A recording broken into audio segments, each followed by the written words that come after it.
எல்லாருக்கும் வணக்கம். Jayalakshmi swimming machine பேசுகிறோம்.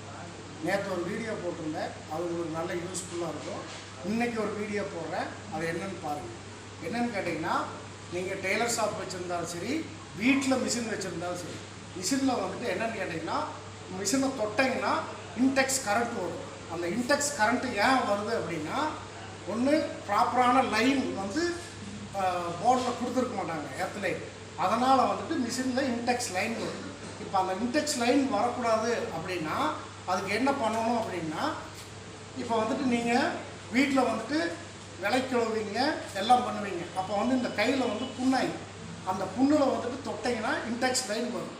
அந்த இன்டெக்ஸ் லைன் வரக்கூடாது அப்படின்னா மிஷினில் வந்துட்டு என்ன பண்ணணும்னு கேட்டிங்கன்னா, இந்த மாதிரி ஒரு ஒயர் ஒன்று எடுத்து இந்த போல்ட்டை கழட்டிட்டு இதில் வந்துட்டு இந்த வச்சுட்டு டைட் பண்ணிடணும். ஒயர் சீவி விட்டு இதில் வச்சு டைட் பண்ணிவிட்டு இந்த ஒயரை கொண்டுட்டு போய் ஒரு நிலத்தில் வந்துட்டு ஒரு ராடு வச்சு பதிச்சுட்டுட்டீங்க அப்படின்னாக்க அந்த இன்டெக்ஸ் லைன் வராது. அப்போ வந்து உங்களுக்கு அந்த கரண்ட் பிரச்சனை சால்வ் ஆகும். இதுதான் வந்துட்டு இது இருக்கிற மெத்தட். இதை தவிர வேறு எதுவுமே நீங்கள் வந்துட்டு இதில் நீங்கள் பண்ண முடியாது. இதுதான் வந்து மெத்தட்.